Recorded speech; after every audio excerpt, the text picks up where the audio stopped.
Nurida Tirsa. Di video kali ini aku bakal bahas mengenai metodologi penelitian, yaitu estimasi model regresi data panel pada analisis regresi data panel. Oke, kita masuk ke materinya, estimasi model regresi data panel pada analisis regresi data panel.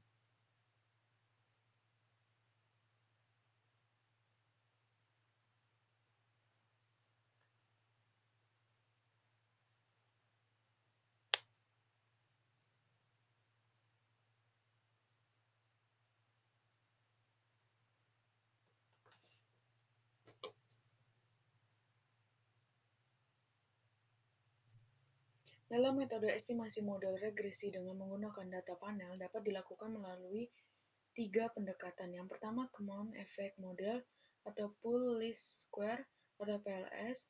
Yang kedua, Fixed Effect Model atau FE. Yang ketiga, Random Effect Model. Yang pertama, Common Effect Model atau Pool Least Square atau PLS. Common Effect Model atau Pool Least Square atau PLS, pendekatan model data panel yang paling sederhana karena hanya mengkombinasikan data time series dan cross-section. Pada model ini tidak diperhatikan dimensi waktu maupun individu, sehingga diasumsikan bahwa perilaku data perusahaan sama dalam berbagai kurun waktu. Metode ini bisa menggunakan pendekatan Ordinary Least Square atau OLS atau teknik kuadrat terkecil untuk mengestimasi model data panel. Dalam pendekatan ini tidak memperhatikan dimensi individu maupun waktu dan dapat diasumsikan bahwa perilaku data antar perusahaan sama dalam rentan waktu. Asumsi ini jelas sangat jauh dari realitas sebenarnya, karena karakteristik antar perusahaan baik dari segi kewilayahan jelas sangat berbeda. Selanjutnya, ini adalah tampilan output Pool Least Square atau Common Effect. Jadi, aku bakal jelasin tentang ini ya, yang bagian ini.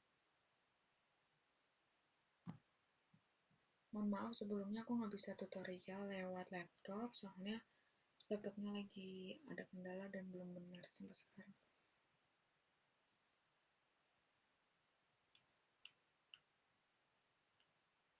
Ringkasan hasil regresi data panel model Common Effect.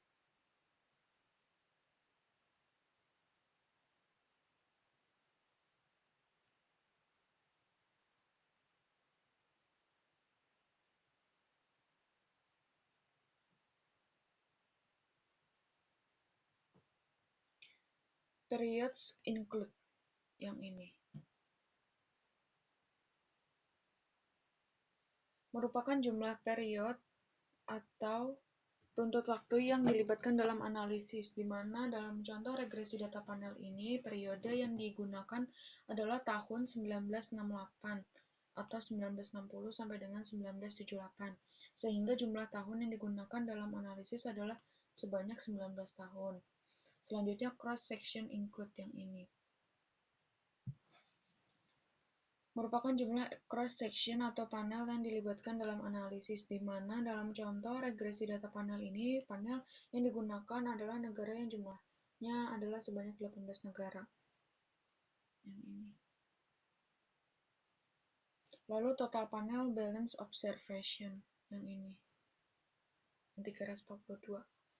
Adalah jumlah observasi yang dilibatkan dalam analisis. Istilah balance artinya balance, yaitu jumlah waktu tahun yang digunakan setiap panel atau negara adalah sama atau konstan, sehingga perhitungannya adalah 19 kali 18 sama dengan 342.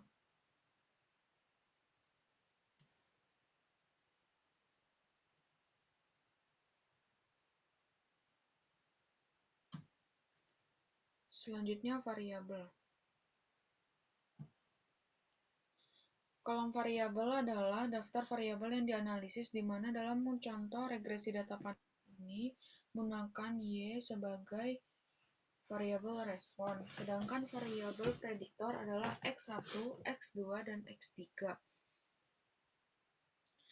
dan C sebagai residual atau error dari persamaan regresi data panel. Koefisien regresi data panel model Common Effect. Jadi ini kolom variabel dan yang ini kolom koefisien. Koefisien adalah koefisien beta regresi data panel sesuai dengan variabel yang ada pada kolom variabel. Nilai koefisien ini digunakan untuk membentuk persamaan regresi data panel. Selanjutnya standar error. Adalah standar error dari nilai koefisien pada kolom koefisien. Selanjutnya t-strip statistik atau adalah nilai T parsial regresi data panel sesuai per variabel pada kolom variabel. Nilai T ini menunjukkan pengaruh parsial variabel prediktor terhadap variabel respon di dalam model regresi data panel. Selanjutnya prop adalah nilai p-value atau tingkat signifikansi dari T parsial di kolom T statistik. Nilai p-value ini menunjukkan tingkat signifikansi T parsial dalam rangka menjawab hipotesis uji parsial. Jika nilai p-value kurang dari batas kritis, misalnya 0,05, maka jawaban hipotesis adalah menerima H1 atau yang berarti variabel prediktor. Yang bersangkutan memiliki pengaruh yang bermakna terhadap variabel respon secara statistik. Dan sebaliknya, jika p-value lebih dari batas kritis, maka menerima H0 atau yang berarti variabel prediktor yang bersangkutan tidak memiliki pengaruh yang bermakna terhadap variabel respon secara statistik. Selanjutnya, jawaban hipotesis regresi data panel pada model Common Effect. Jadi hasil hipotesisnya yang ini. R-square yang ini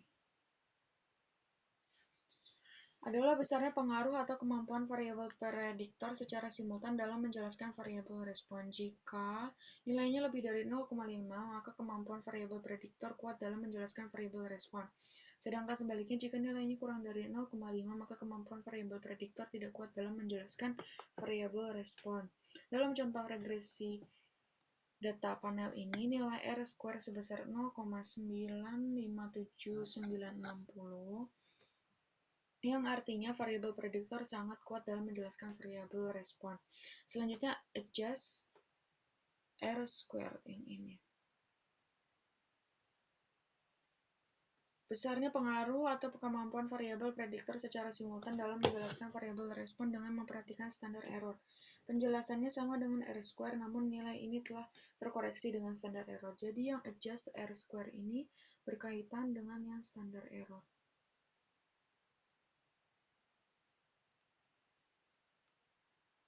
Selanjutnya, F statistik yang ini. Adalah uji F yang merupakan uji simultan dari regresi data panel. Nilai F ini menunjukkan tingkat signifikansi pengaruh variabel prediktor terhadap variabel respon. Untuk menggunakan nilai F ini haruslah dibandingkan dengan F-table. Namun untuk memudahkan bisa langsung melihat nilai prop atau F statistik ini.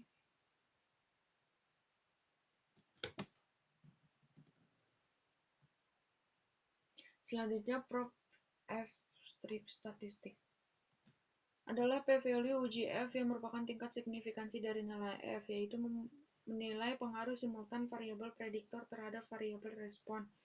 Apakah bermakna secara statistik atau tidak? Jika nilai p-value kurang dari batas kritis misalnya 0,05, maka menerima H1 atau yang berarti pengaruh simultan variabel prediktor terhadap variabel respon terbukti bermakna secara statistik.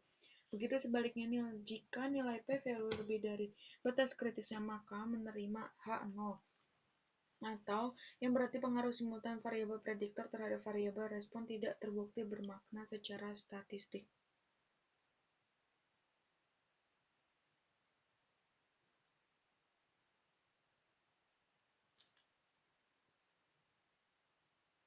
Selanjutnya, Fixed Effect Model atau FE. Model ini mengasumsikan bahwa perbedaan antara individu dapat diakomodasi dari perbedaan interseptnya. Untuk mengestimasi data panel, model fixed effect menggunakan teknik variabel dummy untuk menangkap perbedaan intersept antar perusahaan. Perbedaan intersept bisa terjadi karena perbedaan budaya kerja, manajerial, dan insentif. Namun demikian, slope-nya sama antar perusahaan. Model estimasi ini sering juga disebut dengan teknik Least Square Dummy Variable atau LSDV. Selanjutnya ini contoh if-use-nya fixed effect. Cara membaca hasil regresi data panel model fixed effect sama dengan cara membaca hasil regresi data panel model common effect. Yang membedakan adalah nilainya aja. Jadi gitu, dia yang beda di nilai-nilai ini nih. Sama nilai ini. Dan yang membedakan dan nilainya dan bentuk persamaan regresi data panel berdasarkan koefisien beta.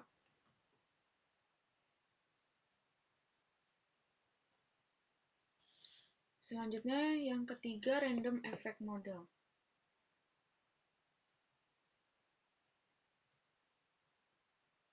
Model ini akan mengestimasi data panel di mana variabel gangguan mungkin saling berhubungan antar waktu dan antar individu.